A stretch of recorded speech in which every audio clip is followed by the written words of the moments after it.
The air of the clearing hummed with magic. Tonight was the great moon ceremony, the night when wolves of age would find their fated mates under the full silver light of the luna. I stood at the edge of the crowd, my heart a frantic drum against my ribs. My name is Cora. I am quiet, overlooked, and plain. I am nothing like my younger sister, Olivia, who stood near the front, her laughter bright and easy, her beauty drawing the eyes of every unmated male. I hoped for a mate, of course, but I did not expect one. For a girl like me, a simple, kind pack member would be a miracle. The pack alpha raised his hands and a respectful silence fell.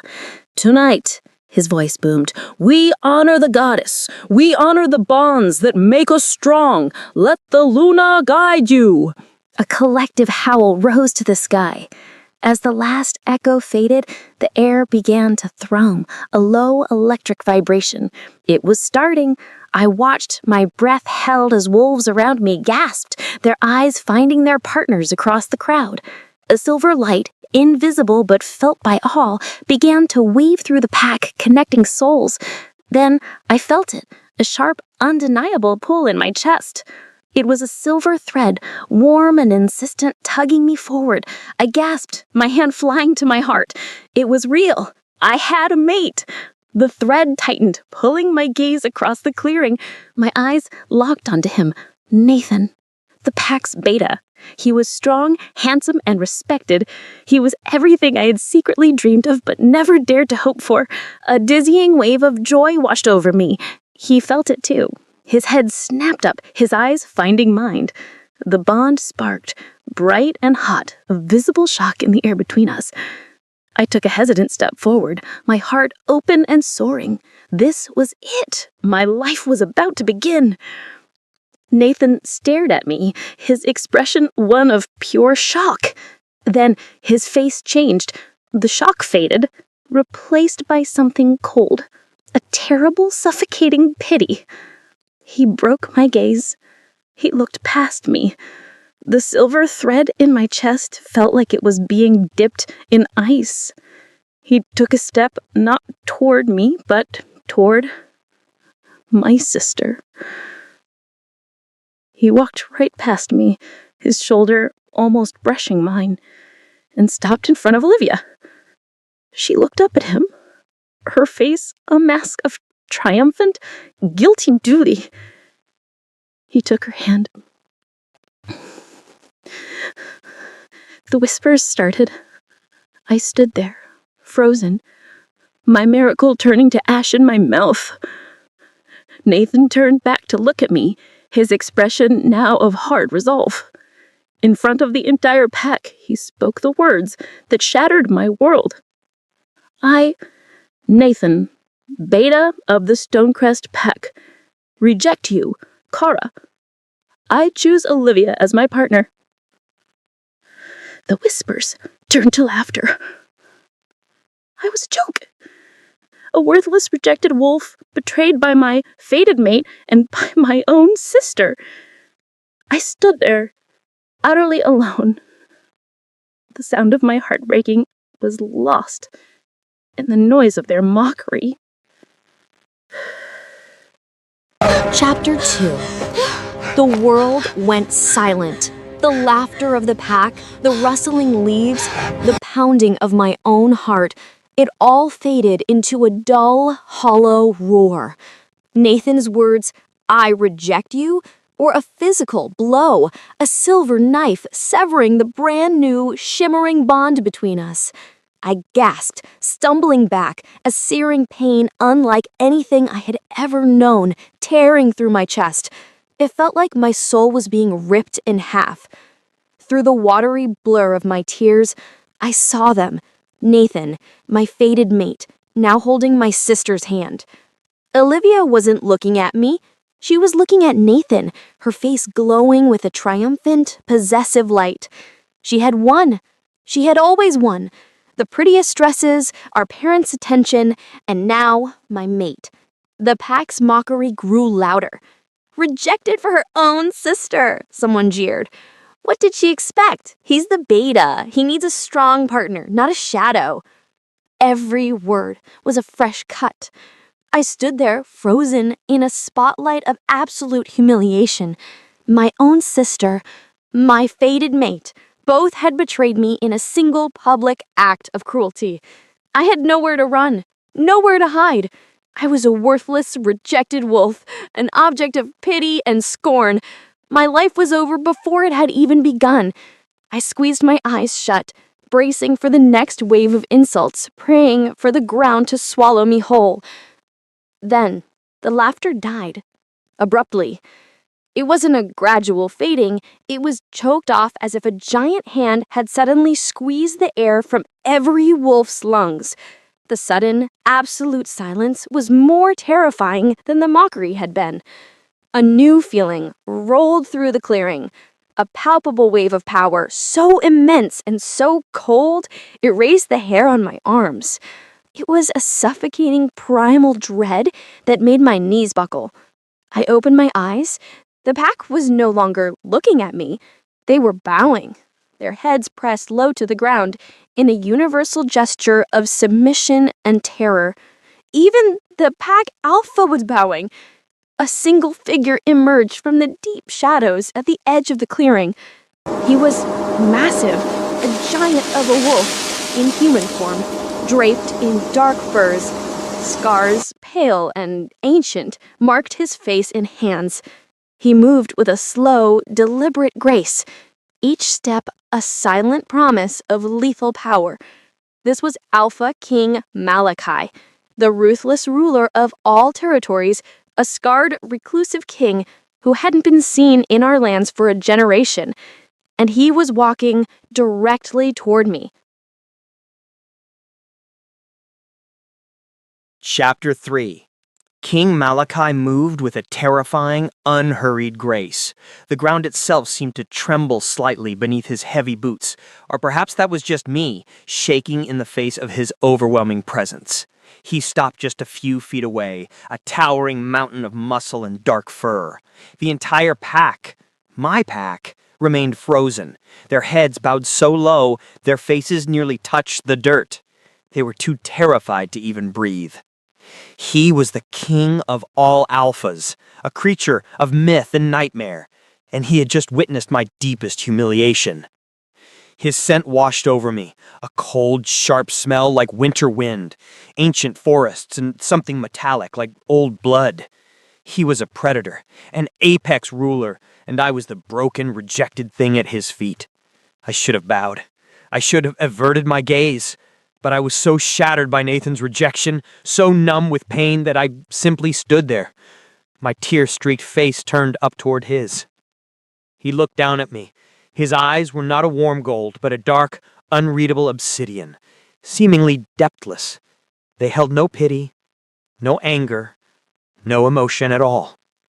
They were the eyes of a king who had seen empires rise and fall, a being so far removed from my small-scale suffering that I was nothing more than an insect in his path. Scars far more brutal than I had first realized marred his face. One long, jagged scar ran from his temple, across the bridge of his nose, and disappeared into his thick, dark beard. He was a warrior, forged in battles I could not even imagine. He looked at me for a long, agonizing moment, his gaze missing nothing. My tattered ceremony dress, my trembling hands, the undeniable scent of faded rejection clinging to me like a shroud. Then he slowly turned his head, his dark eyes fixed on Nathan. Nathan, who had been standing frozen with Olivia's hand in his, flinched as if struck. He forced himself to bow lower, his body trembling violently. "Your Majesty," he stammered, his voice choked with terror. "Your Eta." King Malachi did not acknowledge his greeting.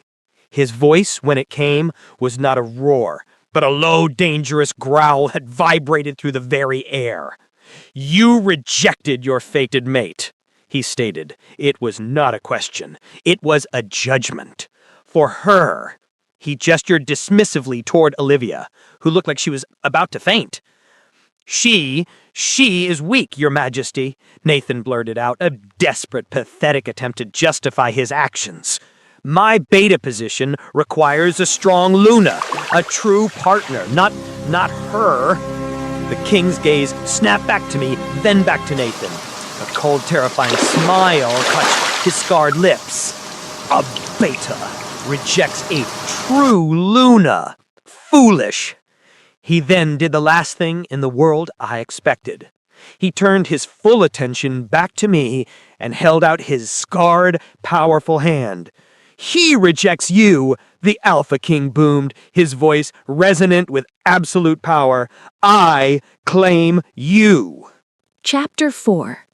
King Malachi did not acknowledge Damien's pathetic greeting.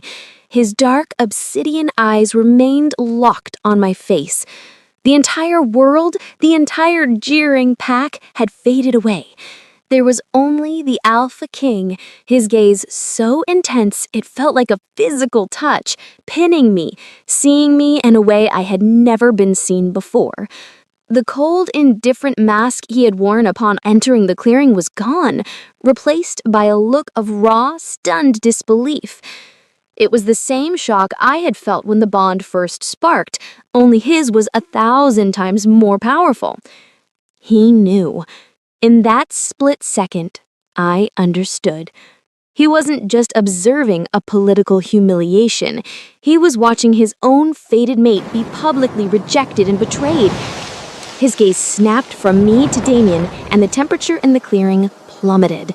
The cold indifference was gone, replaced by a pure, unadulterated primal fury that rolled off him in waves, making the pack members whimper and press themselves flatter to the ground. You, he growled, his voice a low, terrifying rumble of thunder. You rejected her? Damien, paralyzed with terror, couldn't speak. He just trembled, his face ashen. She is weak, Your Majesty. Evelyn, my sister, tried to interject, sensing her prize slipping away. She is not fit. Silence! Malachi's roar was not a shout, but a wave of pure, crushing power that slammed into her, sending her stumbling back as if physically struck. He turned his burning, obsidian gaze back to me. The fury was still there, but beneath it, there was something else. A profound, aching recognition, a dawning, possessive fire. He had not come here for me. He had not come here for a political game. He had come for reasons of his own, only to stumble upon the one soul in the universe his own was forged for, at the very moment of her deepest despair.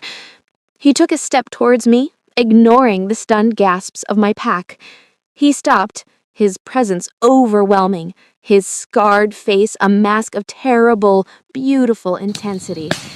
He held out his scarred, powerful hand. He rejects you, the Alpha King boomed, his voice resonating with a furious, protective claim.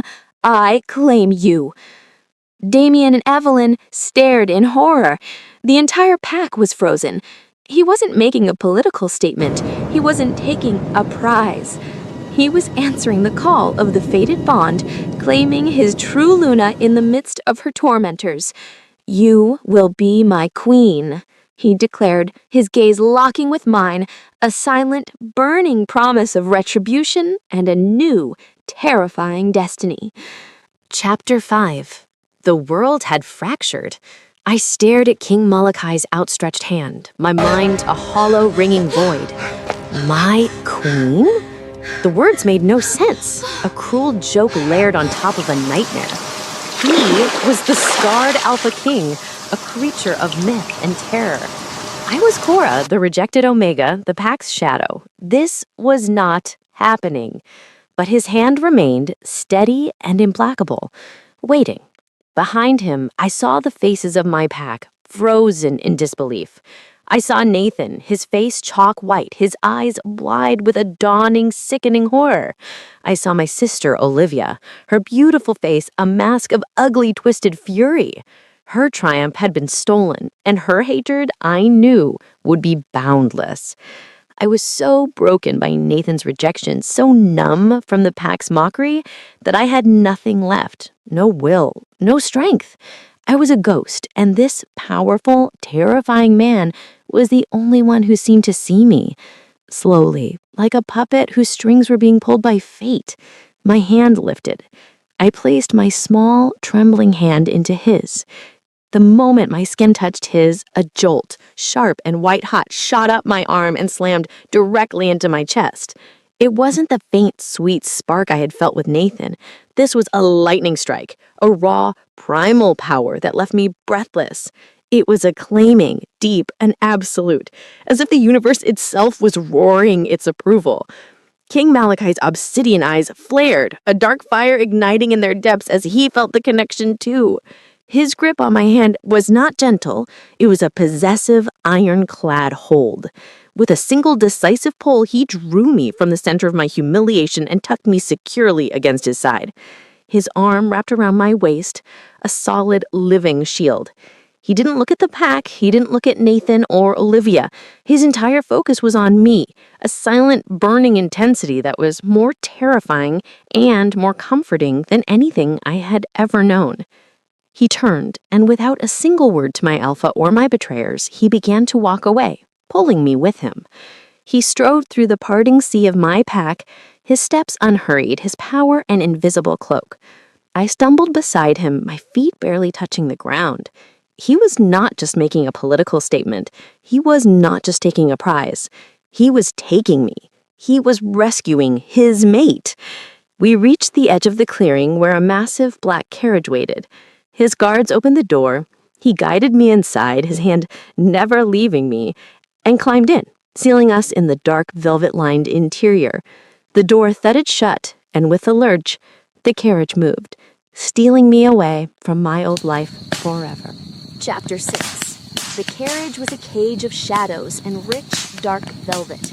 It moved with an impossible, silent smoothness, gliding through the forest, leaving my old life further behind with every second.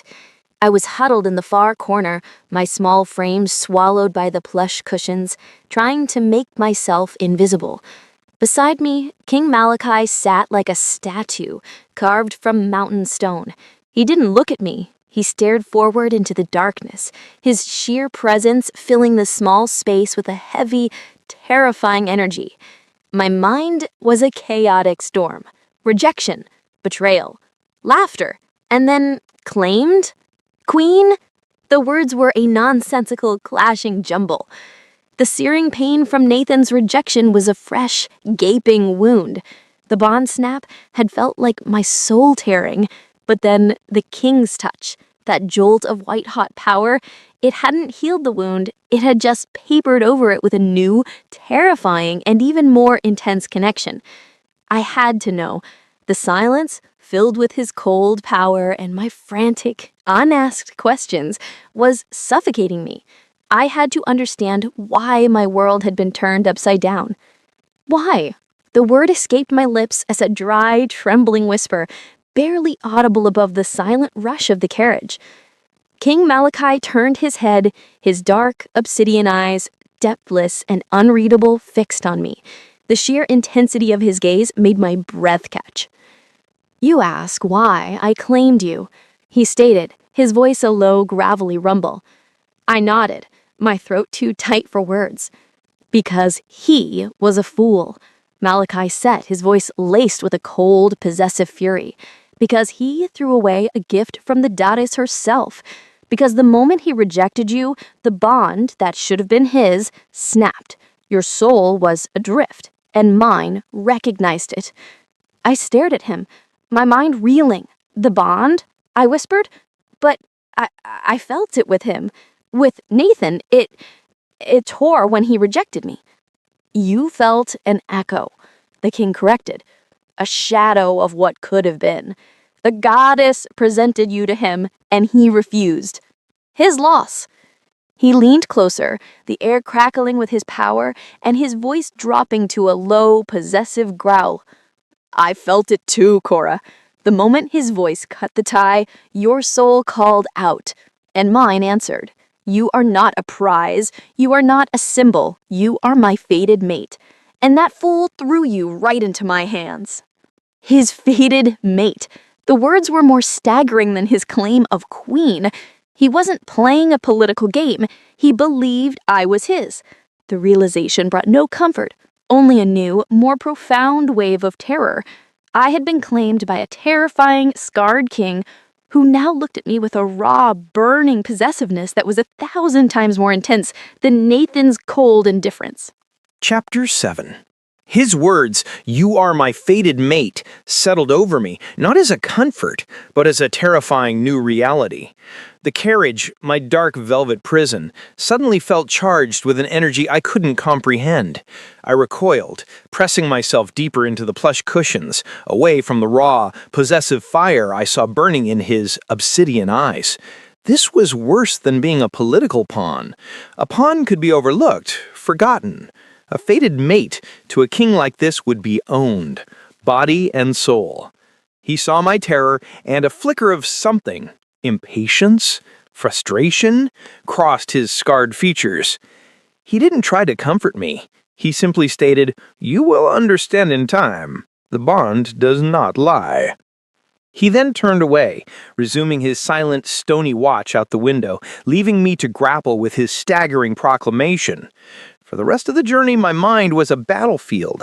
I was still reeling from the wound of Nathan's rejection, the raw, bleeding tear in my spirit. How could I have another fated mate? How could this be possible? Yet I couldn't deny the white-hot jolt I'd felt when he touched me. It was nothing like the gentle spark I had shared with Nathan. This had been a possessive, electric claiming, a raw power that had left me breathless. Hours passed. The sky was beginning to turn a pale, bruised gray when the carriage finally slowed. I risked a glance out the window and my breath caught. We were approaching a fortress, but it was nothing like my old pack house. This was a mountain, a jagged, black spike of rock that seemed to pierce the sky. And the fortress was carved into it, a place of impossible, terrifying architecture. It was a crown of dark stone, with towers that looked like a predator's teeth. This was the seat of the Alpha King. The carriage passed through a massive gate of black iron and into a vast, windswept courtyard. The wolves here were different. They were soldiers. Clad in dark, practical armor, they moved with a silent, lethal precision, their faces hard and unsmiling. They stopped and bowed low as our carriage passed, their eyes cold and assessing as they glanced at the carriage window. King Malachi stepped out, his dark fur cloak billowing in the sharp, cold wind. He turned and held his hand out for me. It was not a choice. Trembling, I placed my hand in his. His grip was warm and firm, and that same electric jolt shot up my arm, a possessive reminder of his claim. He pulled me from the carriage, his gaze sweeping over the bowing guards. He didn't lead me toward the main keep, but toward a smaller, more secluded tower. "You will be safe here," he said, his voice a low, possessive rumble. "No one will harm what is mine." Chapter 8. The tower was no jail cell. King Malachi led me up a winding stone staircase, his grip on my hand never loosening. We entered a suite of rooms that was larger than my entire childhood home. A massive fire was already blazing in a carved stone hearth, casting a warm, welcoming glow over plush rugs and furniture made of dark, polished wood. It was opulent, but unlike the rest of the fortress, it felt warm. It felt like a home. A tall, severe-looking she-wolf with silver hair pulled back in a tight bun stood waiting. This must be Greta. She bowed low, her dark eyes flickering to me, then quickly away, her expression a mask of shocked disbelief. She, too, had clearly sensed the shift in her king and the impossible nature of his new companion. "This is Cora," Malachi said, his voice a low rumble that echoed in the chamber. "She is my fated mate, my Luna." He spoke the words with absolute, final authority, leaving no room for question. He was not just informing his housekeeper, he was making a royal decree. Greta's eyes widened almost imperceptibly, the only crack in her stoic facade. She bowed again, lower this time. "She will have everything she requires. See to it, no one is to disturb her." "Yes, Your Majesty," Greta breathed, her voice filled with a new stunned reverence. Malachi turned to me, His obsidian eyes, still holding that possessive fire, softened almost imperceptibly. "You are safe here, Cora," he said, his voice softer than I had ever heard it. "No one will harm you. Rest. We will speak later." He then did something I never expected. He lifted my hand, the one he was still holding, and pressed his lips to my knuckles. It was not a kiss of passion, but a gesture of ownership, an ancient, formal sealing of his claim. The touch was warm, and that same electric jolt shot through me. Then he was gone, turning and striding from the room, leaving me alone with the stunned housekeeper. The heavy door clicked shut, but I heard no lock. Greta stared at me, her mind clearly reeling. A rejected stray from a minor pack, the Alpha King's fated mate. It was a fairy tale or a nightmare, and she didn't seem to know which. My Luna? She finally managed, the word sounding strange and foreign. I will have a bath drawn, and food, whatever you wish." The cold disdain I had expected was gone, replaced with a confused, wary respect. I simply nodded, my mind too numb to speak. She bustled away, leaving me alone in the vast, warm chamber. I sank onto a velvet armchair near the fire, my body trembling. The pain from Nathan's rejection was a dull, throbbing ache, a gaping wound in my soul. But now, it was overlaid with a new, terrifying, and deeply confusing reality. The Alpha King, a scarred, ruthless stranger, had claimed me as his mate. I was no longer a rejected Omega. I was, impossibly, a queen. I didn't know whether to weep with grief or with terror. Chapter 9. I sat by the fire, the velvet of the gown a heavy, suffocating weight on my skin. The bath had done little to soothe me. It felt like a ritual cleansing, scrubbing away my old, worthless self to make me presentable for my new owner. I was clean, dressed in riches I couldn't have imagined, and surrounded by a luxury that felt as cold and unforgiving as the stone walls of the fortress.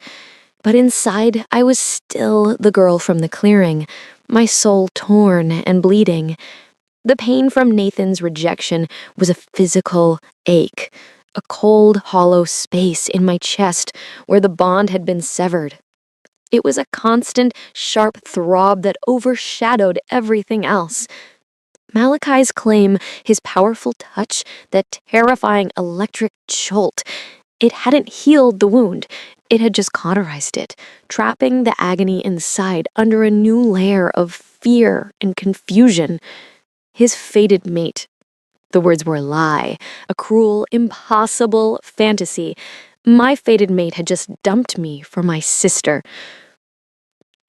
Greta returned, followed by servants carrying silver trays laden with food, roast meats, rich stews, delicate pastries, and a pitcher of what looked like spiced wine.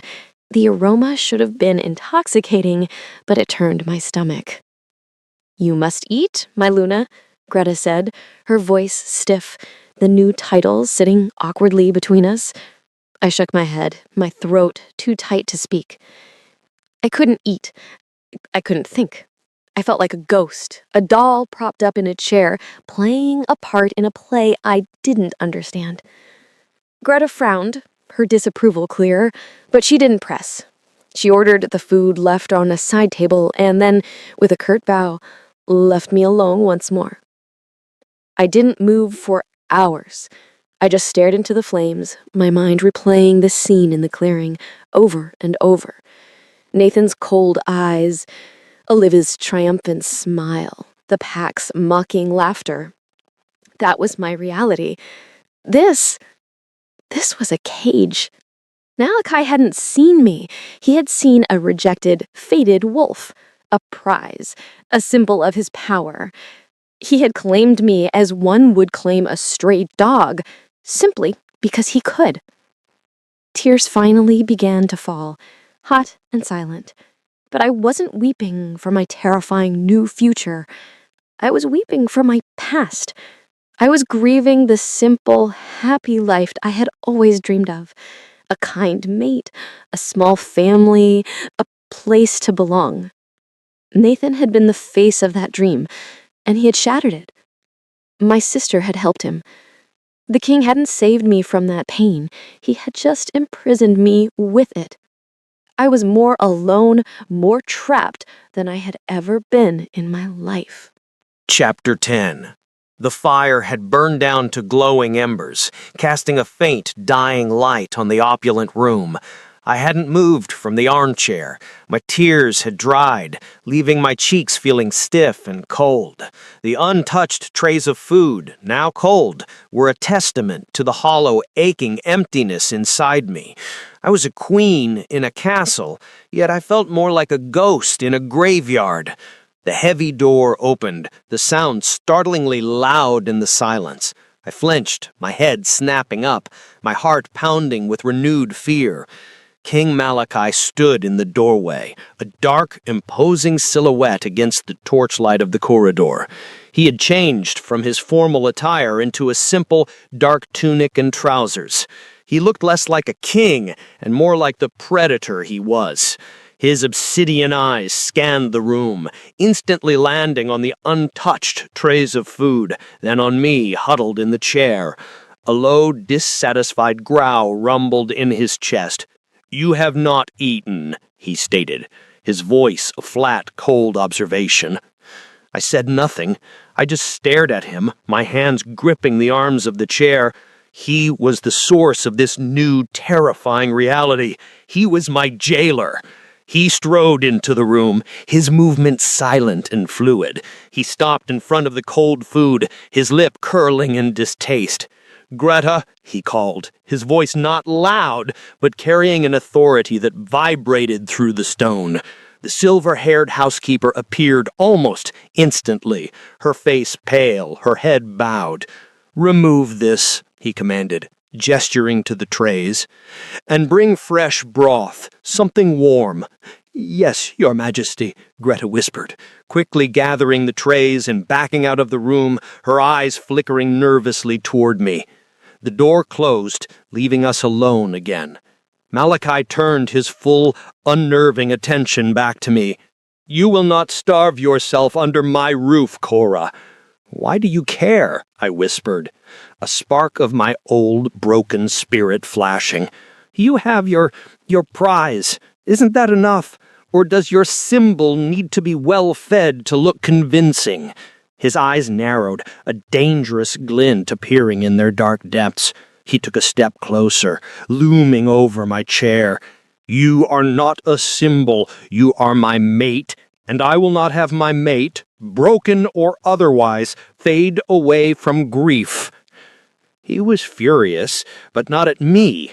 He was furious at Nathan, at the situation, at my refusal to instantly accept this new reality.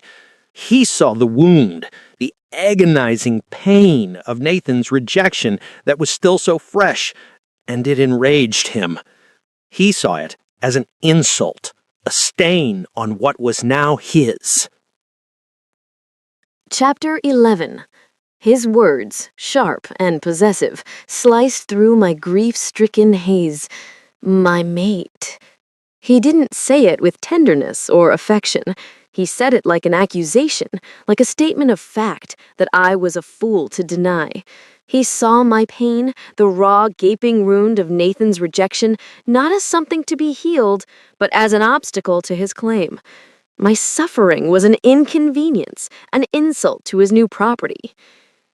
"I can't," I whispered, turning my face away from his intense gaze, looking into the cold, dark fireplace. "I can't just switch. It doesn't work like that. It hurts." The admission was a raw, broken sound, a plea for him to understand. "Hurt?" Malachi scoffed, his voice laced with a cold, brutal impatience. "The bond is a sacred magic. He spat on it. He spat on you. That you would still grieve for such a coward? That is the insult." He saw my pain, the raw, gaping wound of Nathan's rejection, not as something to be healed, but as an obstacle to his claim. My suffering was an inconvenience, an insult to his new property. Before he could say more, the door opened softly, Greta returned, carrying a single steaming bowl of rich, dark broth on a silver tray. She placed it on the table beside my chair, her movements swift and silent, her eyes carefully averted from the tense, charged scene between her king and his new acquisition. She bowed and vanished, leaving the scent of herbs and the heavy silence behind. Malachi's gaze fell to the bowl. "Eat," he commanded. It was not a request. I shook my head, my body trembling, my stomach churning with a mixture of grief, fear, and a new simmering resentment. "I'm not hungry." "I did not ask if you were hungry," he growled, his patience snapping. He strode forward, grabbing the bowl from the table. He knelt before my chair, his presence overwhelming, his obsidian eyes blazing with a cold, controlled fury. "You are my mate, Cora. You will not wither away in my fortress over a weakling who is not fit to kiss your feet. You will be strong. You will be my queen. And you will eat." He held the spoon to my lips, his hand an unbreakable band of iron. I flinched, turning my head away, my lips pressed tightly shut. It was the small act of defiance I had left. His growl deepened, a low, menacing sound in his chest. His free hand came up, his fingers gripping my chin, forcing me to look at him.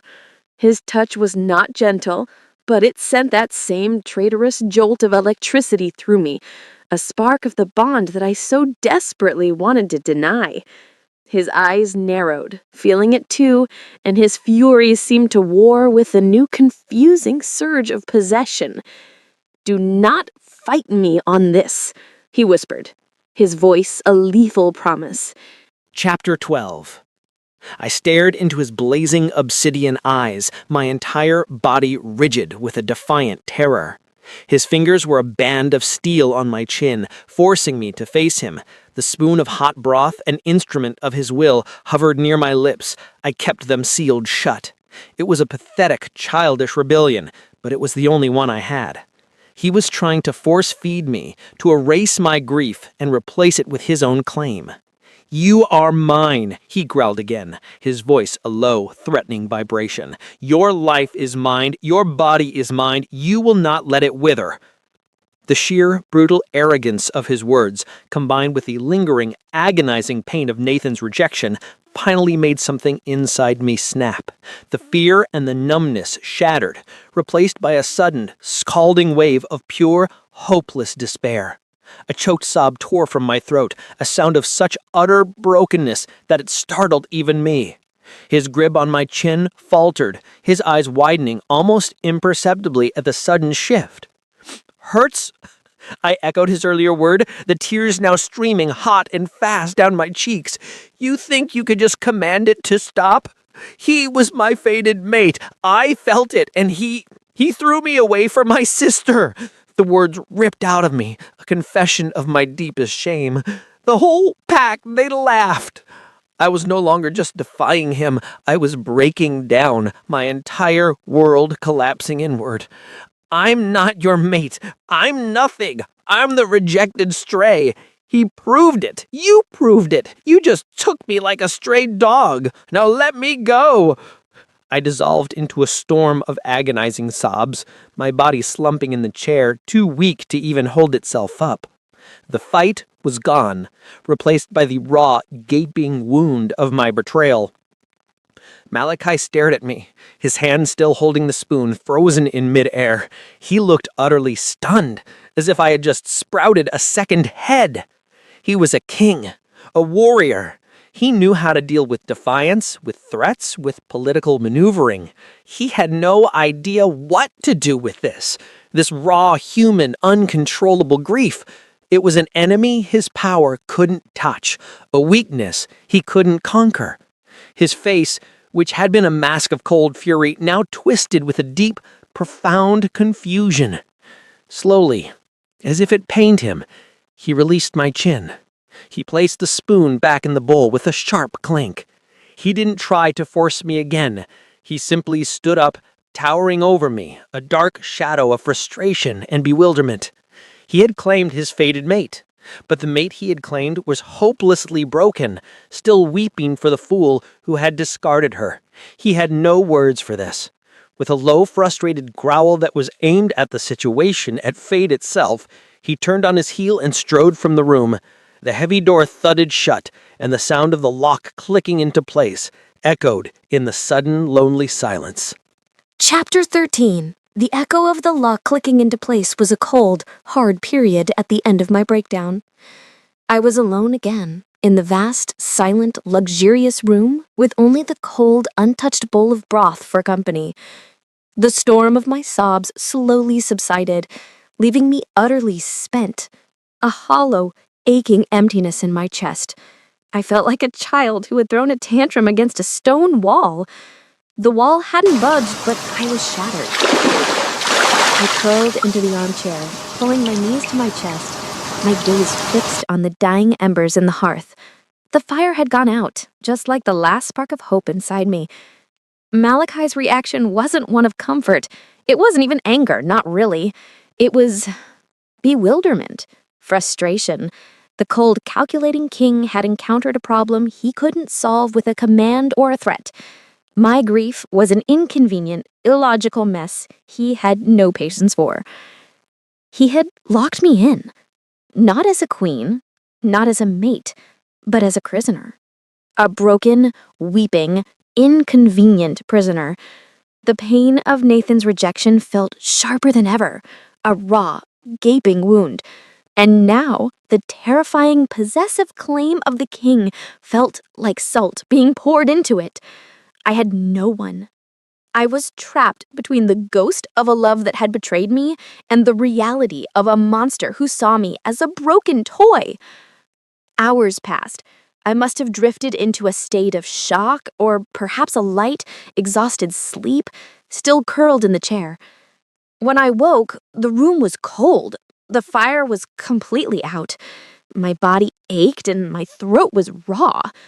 I was starving, but the thought of food was still repulsive. The lock scraped again. I flinched, my body tensed. The door opened, but it wasn't Malachi. It was Greta. Her severe face was as impassive as ever, but her dark eyes held a new, unreadable emotion as she looked at me, the girl who had dared to shout at the king. She carried a tray, not with rich food, but with a simple pitcher of water and a clean glass. She placed it on the table beside me. "Drink," she said, her voice flat, but lacking its usual sharp edge. "He will not have you die of dehydration, even if you are grieving." She said the word grieving as if it were a strange, foreign illness. I whispered, my voice a dry rasp. "He's angry." Greta paused, a rare flicker of something. Was it Biddy in her cold eyes? "The king is not angry. He is confused. He is a wolf of action. He understands loyalty and betrayal. He does not understand this."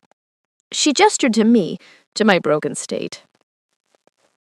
"He does not understand why you weep for the man who tried to destroy your soul." She bowed curtly and left, locking the door behind her, leaving me to ponder her words. Malachi wasn't just a brute. He was confused, and in a strange, terrifying way, my grief had just become his new, unsolvable puzzle. Chapter 14. I stayed in that room for what felt like an eternity. Time lost its meaning. Greta came and went like a silent gray ghost, replacing the untouched broth with fresh, replacing the water pitcher, always with that same unreadable, stoic expression. She brought simple foods, bread, cheese, fruit, but my stomach remained a tight, cold knot. I drank the water, driven by a primal need to survive, but I couldn't bring myself to eat. My grief was a heavy, suffocating blanket. Every time I closed my eyes, I saw Nathan's cold, pitying gaze. I heard the pack's laughter. The pain of the rejection was a physical, constant throb in my chest, a wound that refused to close. Malachi's claim, his impossible words, his electric touch, It all felt like a bizarre, terrifying fever dream that had only made my reality more painful. He hadn't returned. He had locked me away with my own broken heart, and his confusion was its own form of rejection. I was a prisoner of my own sorrow in a cage of velvet and stone. I traced the carvings on the heavy wooden bedpost, my mind hollow. What was he going to do with me? Let me starve? Let me fade away until I was quiet and submissive enough to be his queen? The thought was horrifying. On the third day, the lock scraped, loud and sudden. My head snapped up, my heart pounding. Malachi filled the doorway. His presence sucked the air from the room. He was dressed in dark, severe leathers, his scarred face a mask of cold, hard resolve. He had not come to comfort me. He strode into the room, his obsidian eyes sweeping over me, taking in my disheveled state, the untouched food. His jaw tightened. "This ends now," he said, his voice not a roar, but a low, dangerous command that tolerated no argument. "I am not your toy," I whispered, my voice hoarse, finding a small, broken spark of defiance. "You can't just order me to be fixed." "I am not ordering you to be fixed," he countered, stopping just feet from my chair. "I am ordering you to live. You have grieved the weakling who cast you aside. You have shed your tears. Now it is done." He was treating my heartbreak like a fever that had run its course, a problem that could be willed away. "You will rise, you will bathe, and you will eat, and then you will walk with me in the gardens. You are the Luna of this fortress, whether you feel it or not. You will not be permitted to rot in this room like a forgotten prisoner. You will act the part." He wasn't offering comfort. He wasn't offering a choice. He was giving me a direct alpha command. He was done waiting for his new broken toy to mend itself. He was going to force me back into the world, whether I was ready or not.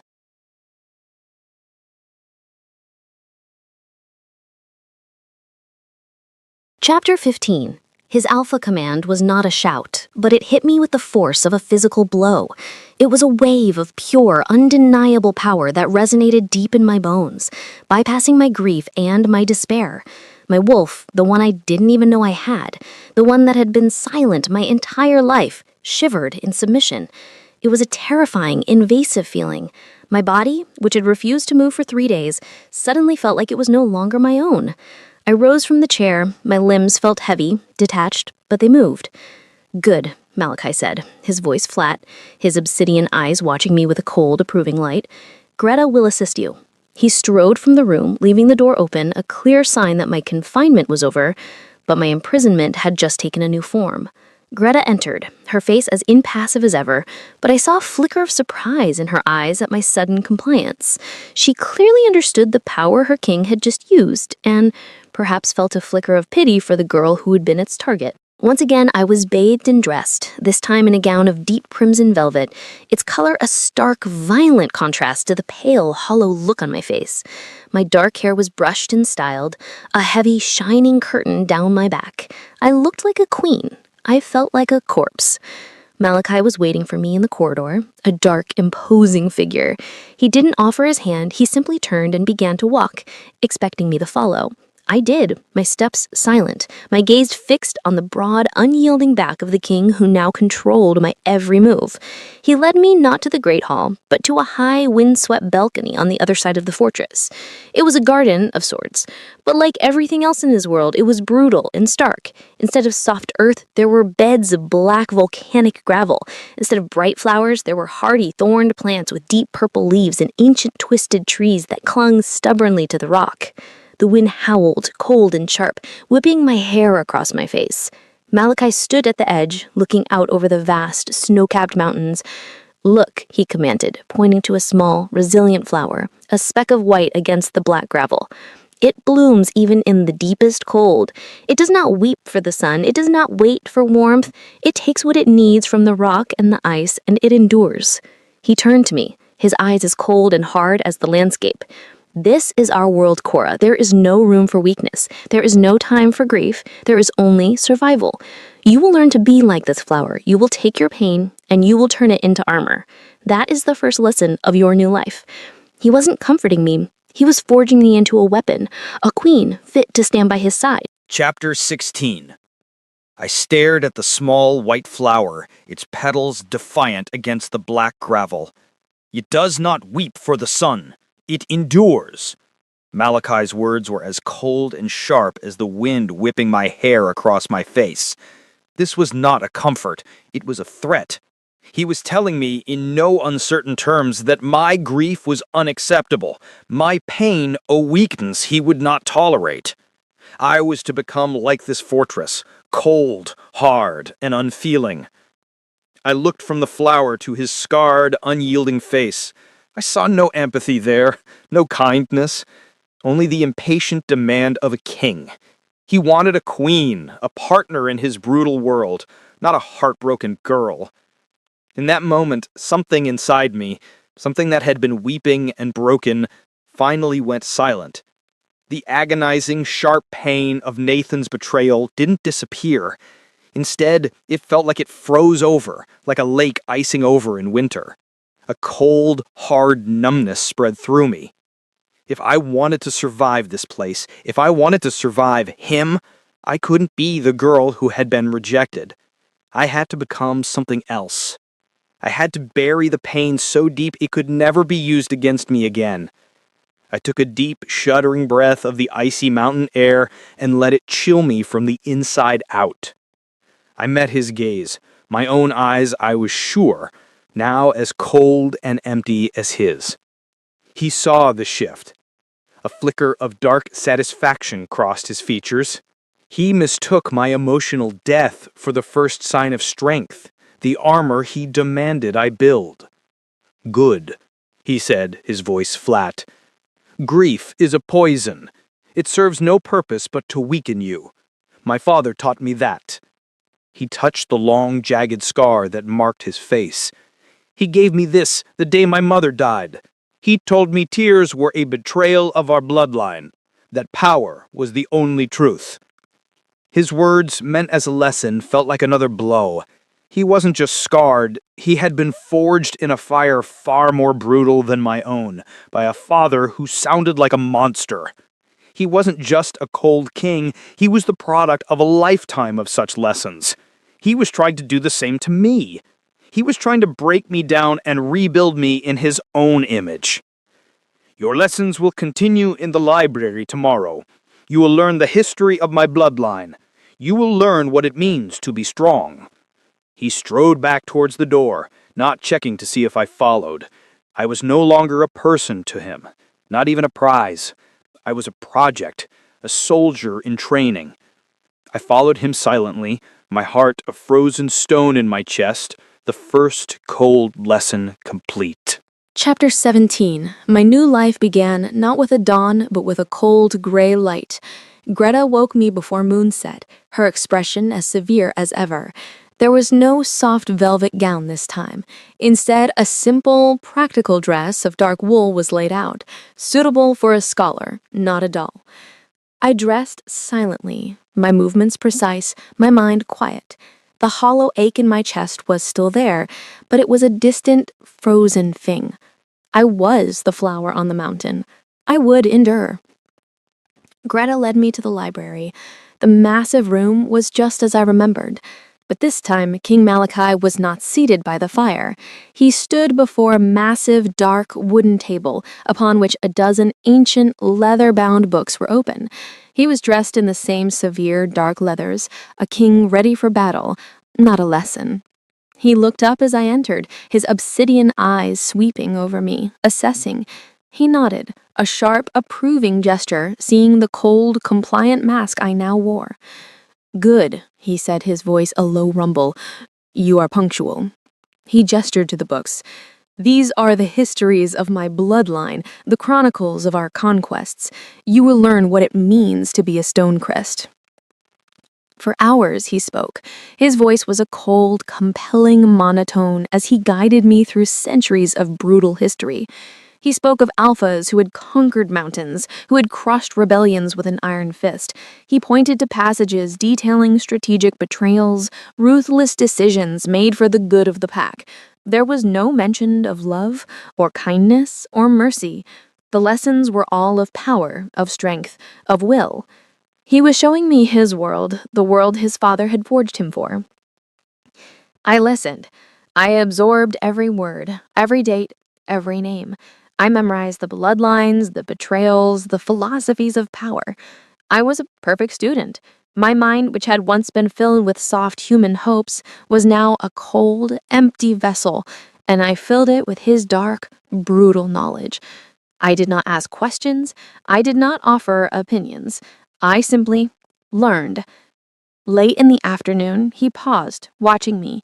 He had just finished a particularly grim tale of an ancestress who had poisoned her own fated mate for political gain, a story he clearly intended as a lesson in pragmatic cruelty. He seemed to be waiting for a reaction, shock, perhaps, or disgust. I offered none. She did what was necessary to secure her bloodline, I recited, my voice flat, echoing the lessons he had just taught me. Her emotions did not cloud her judgment. Malachi stared at me, a strange, unreadable expression flickering in his dark eyes. He had wanted to forge me into a queen of ice, to match his own coldness, and as he looked at my perfectly composed, utterly empty face, he was faced with the first, terrifying results of his success. He had his perfect student, but the girl he had claimed, the one who had felt something, was gone. Chapter 18. Our days fell into a cold, precise routine. I would wake, be dressed by Greta, and walk to the library. King Malachi would be there, waiting, and our lessons in bloodline history, strategic warfare, and brutal pack philosophy would begin. I was a model student. I absorbed everything. I learned which rival houses were to be distrusted, which alliances were forged in blood, and which acts of justice or simply ruthless betrayals dressed in a prettier name. I learned his world. And in doing so, I felt the last remnants of my old self, the soft, grieving girl, fade completely. I did not cry. I did not offer illogical human opinions. I did not feel. I simply was. I could tell my transformation unsettled the king. He had wanted a queen of ice, but he hadn't seemed to consider how lonely that would be. He would stare at me, his obsidian eyes narrowed, as if searching for the girl he had claimed in the clearing. He was searching for the spark of defiance, the raw pain, the very life he had worked so hard to extinguish. He seemed frustrated, bored even, by my perfect cold compliance. One afternoon, he abruptly closed the ancient chronicle we were studying. The sound of the heavy book thudding shut echoed in the vast, silent library. "We received a message from the Stonecrest Pack this morning," he said, his voice flat, his gaze sharp, watchful. He was testing me, searching for a reaction. I kept my expression perfectly neutral, my hands folded in my lap. "I see, Your Majesty." His jaw tightened. My lack of response clearly irritated him. "It was from your former beta," he pressed, his voice hardening. "Nathan. He was inquiring about your welfare. He seemed concerned. He begged for news of you." I met his gaze, my own eyes cold and empty. "His welfare is no longer my concern, Your Majesty. He made his choice." A low, frustrated growl rumbled in Malachi's chest. This was the answer he had taught me to give. This was the strength he had demanded, but he clearly hated the sound of it. "And your sister, Olivia, he mentioned she is not happy. She thought she was getting a powerful beta, not a broken, moping shell of a wolf." "Her happiness is also not my concern," I replied, my voice a quiet, emotionless monotone. "She is the beta's partner. They deserve each other." Malachi slammed his hand flat on the table, the sound a sharp crack of splintering wood. "Enough!" he roared, the sudden explosion of fury making me flinch. the first real emotion I had felt in days. He stood, his chair scraping back, his eyes blazing. I commanded you to build armor, Cora, not to become a corpse. Where is the girl I claimed? Where is the girl who felt anything? I looked up at him, my heart a frozen, distant thing.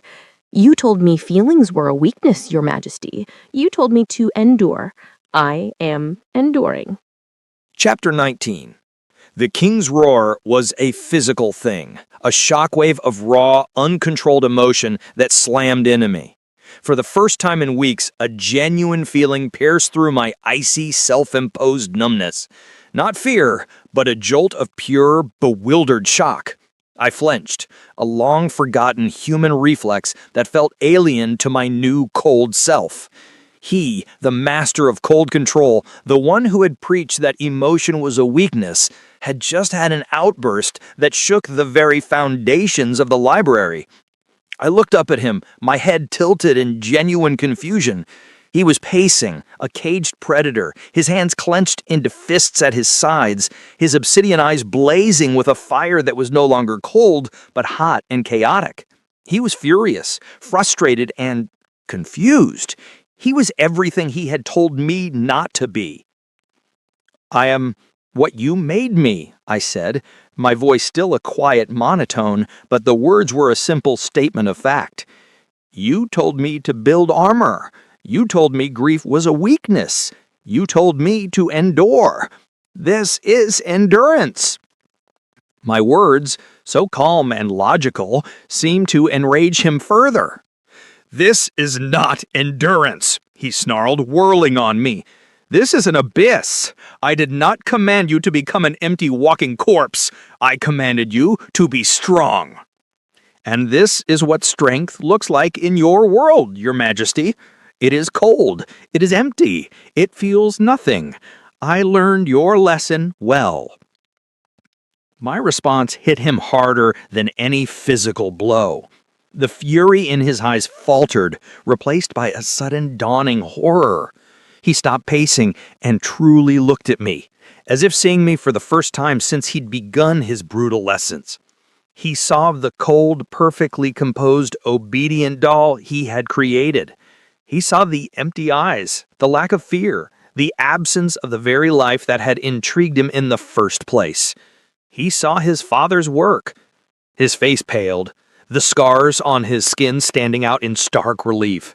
The anger vanished, replaced by a wave of something dark and suffocating, self-loathing. He had not saved me from my rejection. He had simply inflicted a new, more profound rejection. He hadn't built my armor. He had built a new, colder cage and locked me inside it. Go, he whispered, his voice a harsh, broken sound. He turned away from me, unable to look at what he had done. Go! Leave me! Now! I obeyed silently, rising from my chair and walking out of the library, my steps measured and even. But as the massive doors thudded shut behind me, a strange, new feeling flickered deep within my frozen heart. It was a tiny, sharp spark in the vast, cold emptiness. Confusion. His raw, uncontrolled pain had finally, impossibly, managed to get a reaction from me. Chapter 20. The heavy library doors thudded shut, leaving me in the echoing silence of the corridor. I stood there for a long moment, my mind replaying his roar. Where is the girl who felt anything? The sound of his raw, uncontrolled pain and fury was a crack in the icy armor I had built around myself. He had demanded I become this cold, unfeeling creature, and now he was enraged that I had succeeded. It was a paradox, a madness that I couldn't comprehend. For the first time in weeks, a feeling pierced through my numb compliance. Pure, unadulterated confusion. I walked slowly back to my chamber, my steps measured, my face a mask of calm. But inside, my mind was a whirlwind. He was in pain.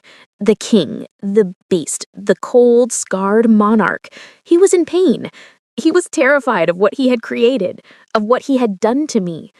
Inside his fortress, Malachi slammed his fist into a stone wall, the impact sending a spider web of cracks through the solid rock. He felt no pain, only a deep, scalding wave of self-loathing. He saw his father in his own reflection, the same cold lessons, the same brutal disregard for emotion, the same monstrous results. He had taken this girl, this soft, grieving, living creature, and had systematically tried to extinguish her spark, the very thing that had drawn his soul to hers in the first place. He had demanded she build armor, and in his arrogance, he had built her a tomb. He was no better than Nathan. The beta had rejected her body, leaving her soul to bleed out. Malachi had cleaned her soul only to lock it in ice. He was suffocating her, and his outburst had been the desperate roar of a man, realizing he was destroying the one thing he had ever truly valued. He had to fix it. But how? He couldn't command her to feel again. He couldn't order her to forgive him. He, the Alpha King, was utterly powerless against the damage he himself had wrought. He couldn't apologize. He didn't know how. But he had to do something. He had to show her that the man who had yelled at her was not the man who cared for her. He needed to make a gesture, not as a king, but as just Malachi. Chapter 21. I retreated to the library, my supposed new prison. It was the only place I felt a semblance of peace. I went through the motions of my new duties, my hands carefully sorting ancient scrolls, but my mind was a maelstrom. Malachi's roar, "Where is the girl who felt anything?"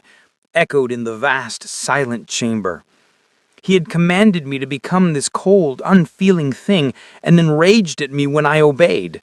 The injustice, the sheer, maddening illogic of it was the first thing to pierce my icy numbness. He was in pain. The thought was a sharp, unwelcome splinter in my mind. I was so lost in my confusion that I didn't hear Greta approach. The soft scrape of a wooden tray on the table beside me made me jump, my heart lurching with a flicker of the old fear. I turned to see the stern housekeeper placing a simple meal of bread, cheese, and hot broth. Her face, as always, was impassive, but her movements seemed hesitant. "You did not eat this morning, my Luna," she said, her voice a flat, neutral statement. But then she did something unusual. She did not immediately leave. Her gaze flickered from me to a small, dark object on the tray. "His Majesty sent this. He said it was an oversight in your studies." My eyes fell upon the object. It wasn't a jewel or a new gown. It was a book. A small, worn, leather-bound volume with no title on the spine. It was clearly old, deeply personal. This was nothing like the heavy, imposing chronicles of his bloodline. This was not a tool for my education. This was something else. My fingers trembled slightly as I picked it up. It felt warm, as if he had been holding it just moments before. I opened the cover. The pages were vellum, the script a flowing human hand. It wasn't a history of war. It was poetry. Love sonnets from a long-dead human poet. This was his apology.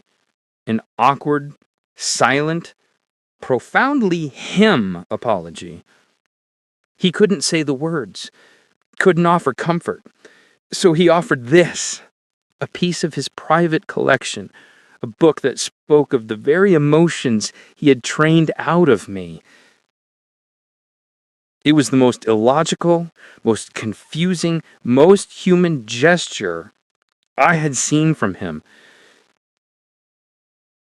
I clutched the book to my chest, and a single hot tear escaped, sliding down my cheek and splashing onto the leather cover.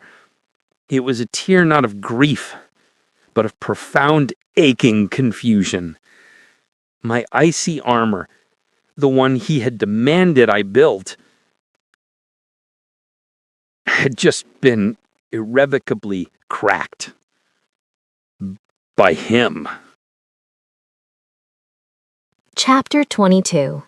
The poetry book felt like a brand in my hands, a silent, confusing counter-argument to every lesson Malachi had taught me. I retreated to the library, to the cold, familiar logic of the maps and ledgers he had assigned.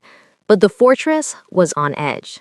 I could feel a new, sharp tension in the air. Servants moved with a quiet, frantic haste, and the guards in the halls had doubled, their faces grim. The reason for the tension burst through the library doors mid-afternoon. 2 royal guards, their faces pale, carried a third wolf between them. He was a scout, his leathers torn and soaked in dark blood, a raw, gaping wound on his thigh, its edges blackened by silver, told a story of a brutal ambush. They rushed him past, heading for the healer's wing, leaving a trail of blood drops on the polished floor. The scent of his pain, sharp and coppery, hung in the air. My heart hammered against my ribs. The fortress, my impenetrable stone sanctuary, had been breached. Minutes later, I heard Malachi's voice from the great hall, a low, controlled roar that vibrated through the stones. My counsel, now. I was alone in the vast, silent library. My gaze fell on the work laid out before me, the patrol rosters for the southern border, the same border the scout had just been dragged from. Malachi had called this my training to find anomalies in the supply ledgers. I thought it was a test of my obedience. Seeing the wounded scout, I knew it was real. My new, cold, logical mind, the one he had forged, took over. I spanned the patrol rosters again, my fingers tracing the names. A patrol that had gone out 3 days ago, a routine supply request for rations and medical supplies, but I cross-referenced it with the fortress's main trade ledger, a massive, ancient book. The numbers didn't match. The patrol had requested rations. The ledger showed a shipment of silver, a large one, paid out to a holding company I didn't recognize, located suspiciously near the southern border. My blood ran cold. Why was the king's own ledger paying for silver, the very weapon used against shifters, near the site of an ambush? This wasn't just an anomaly. This was treason. My hands trembled as I pulled out the other ledger he had given me, the one from my old pack, Stonecrest, meant for me to study trade histories. I flipped through the pages, my mind racing, and then I saw it. And corresponding entry, a massive, recent payment from that same obscure folding company, authorized by a familiar, sickening signature, Beta Nathan. My breath hitched. Nathan, my old pack! They weren't just trading, they were buying the silver Malachi's own traitorous ledgers had paid for. It wasn't an attack from a rival pack, it was an internal coup funded by someone inside these walls, and facilitated by my betrayers. The attack on the border was a diversion. The real threat was already inside. Chapter 22. The poetry book felt like a brand in my hands, a silent, confusing counter-argument to every lesson Malachi had taught me. I retreated to the library, to the cold, familiar logic of the maps and ledgers he had assigned. But the fortress was on edge. I could feel a new, sharp tension in the air. Servants moved with a quiet, frantic haste, and the guards in the halls had doubled, their faces grim. The reason for the tension burst through the library doors mid-afternoon. 2 royal guards, their faces pale, carried a third wolf between them. He was a scout, his leathers torn and soaked in dark blood, a raw, gaping wound on his thigh, its edges blackened by silver, told a story of a brutal ambush. They rushed him past, heading for the healer's wing, leaving a trail of blood drops on the polished floor. The scent of his pain, sharp and coppery, hung in the air. My heart hammered against my ribs. The fortress, my impenetrable stone sanctuary, had been breached. Minutes later, I heard Malachi's voice from the great hall, a low, controlled roar that vibrated through the stones. My counsel, now. I was alone in the vast, silent library. My gaze fell on the work laid out before me, the patrol rosters for the southern border, the same border the scout had just been dragged from. Malachi had called this my training to find anomalies in the supply ledgers. I thought it was a test of my obedience. Seeing the wounded scout, I knew it was real. My new, cold, logical mind, the one he had forged, took over. I spanned the patrol rosters again, my fingers tracing the names. A patrol that had gone out 3 days ago, a routine supply request for rations and medical supplies, but I cross-referenced it with the fortress's main trade ledger, a massive, ancient book. The numbers didn't match. The patrol had requested rations. The ledger showed a shipment of silver, a large one, paid out to a holding company I didn't recognize, located suspiciously near the southern border. My blood ran cold.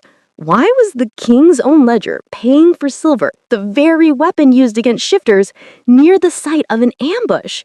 This wasn't just an anomaly. This was treason. My hands trembled as I pulled out the other ledger he had given me, the one from my old pack, Stonecrest, meant for me to study trade histories.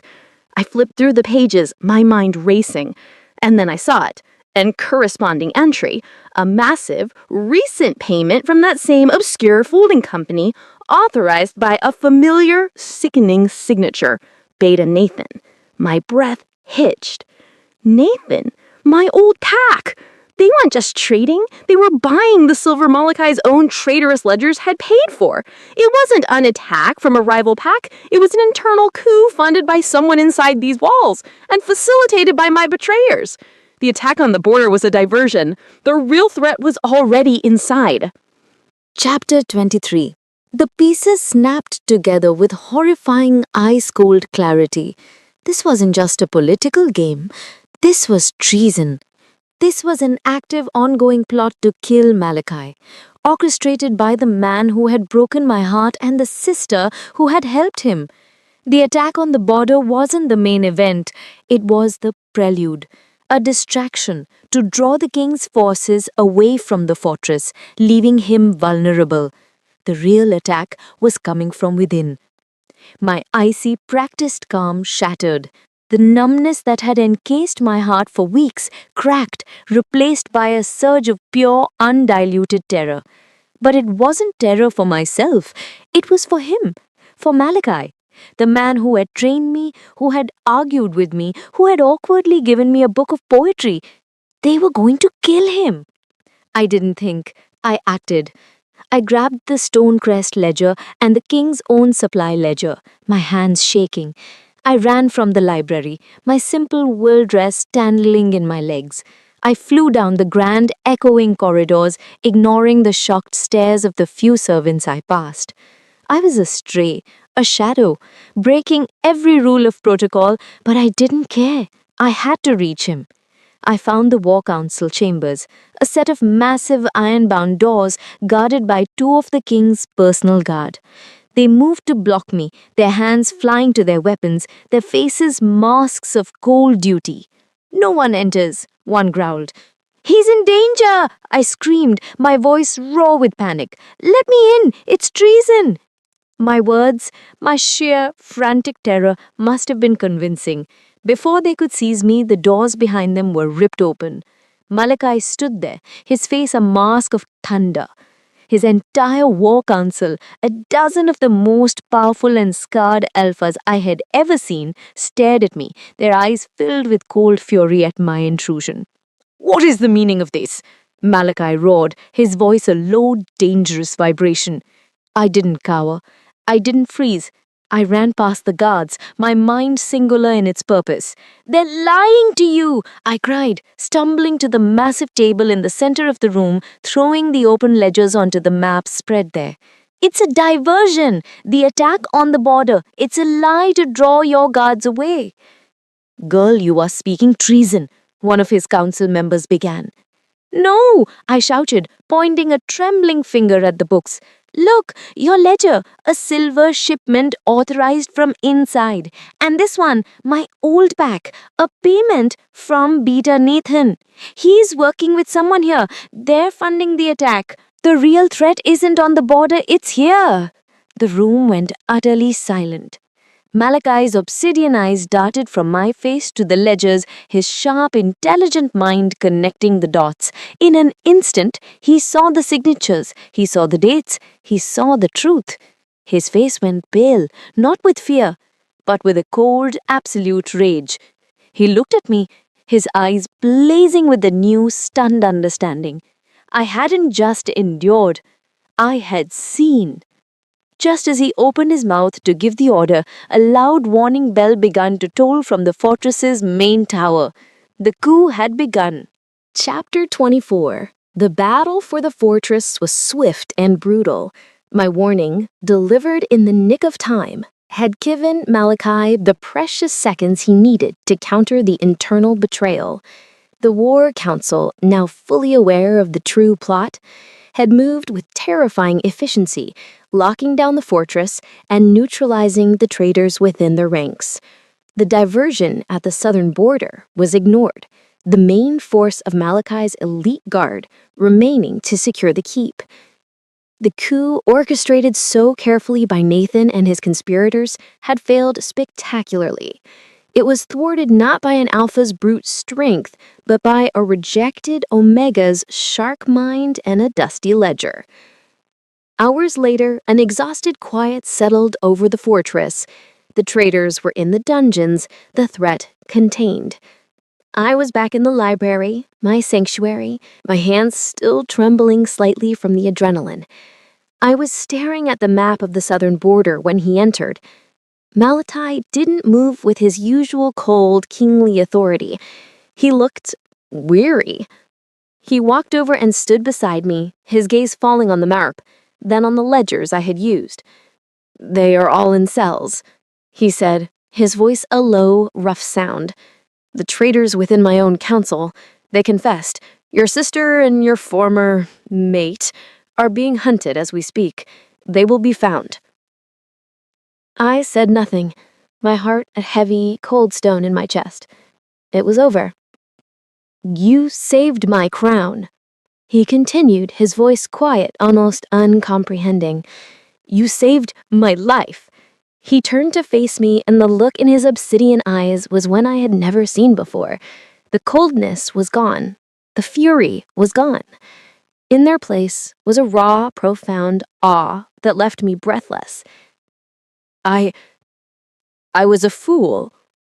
The admission coming from this impossibly proud, scarred king was more shocking than his roar.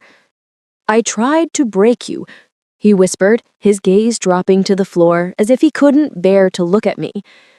"I tried to forge you into a weapon, just as my father forged me."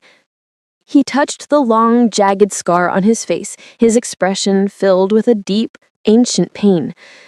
"He taught me that emotion was a disease, that trust was a lie, that strength was coldness.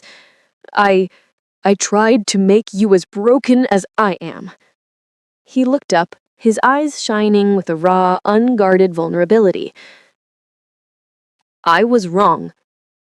Your feelings, your illogical human empathy, your sharp, brilliant mind, that is true strength. You didn't just endure, Cora. You saw the truth I was too blind to see. You saved us all." He took a hesitating step closer, no longer a king, but a man laid bare. "I don't know if you can, but I am asking for your forgiveness." Chapter 25. His plea for forgiveness was the final, devastating blow to the icy armor I had built around myself. I stared at him, at this powerful, scarred, and utterly broken king, and the last of my cold endurance shattered. The pain in his eyes, the self-loathing in his voice, it was a mirror of the same desolation I had felt in the clearing. He wasn't a monster. He was a survivor, just like me. Only his cage had been built for him by his own father. "There is nothing to forgive," I whispered, my voice no longer flat and empty, but thick with an emotion I hadn't felt in weeks. I reached out, my hand trembling, and gently, tentatively, touched the long, jagged scar on his face. He flinched at the contact, his eyes squeezing shut as if my touch was a brand. My father, he rasped, his voice raw. Taught me that love was a lie, a weakness used to control. He made me watch as he beat up my mother for showing me affection. He told me her love was a betrayal of our bloodline. He gave me this scar to remind me. The horror of his confession stole my breath. This was the source of his coldness, the root of his terror of emotion. He hadn't just been taught to be unfeeling, he had been brutalized into it. He was wrong, I whispered, my fingers tracing the scar, not with pity, but with a fierce, profound empathy. Your father was wrong. The coldness, that is the weakness. Feeling, caring, that is what saved you tonight. My feelings, my mind, they weren't a liability. They were your greatest strength. He opened his eyes, his dark, obsidian gaze shining with a raw, unguarded vulnerability. He saw no judgment in my face, only understanding. He saw that his darkest secret, the one he had guarded for centuries, had not made me recoil. It had only drawn me closer. Cora, he breathed, his voice breaking. The fated bond, no longer suppressed by my grief or his cold iron control, erupted between us. It was not a spark, not a jolt. It was a tidal wave of pure, undeniable light, a roaring inferno of shared pain, shared strength, and a love that had been waiting patiently beneath the ice. He surged forward, his mouth capturing mine in a kiss that was nothing like a claim.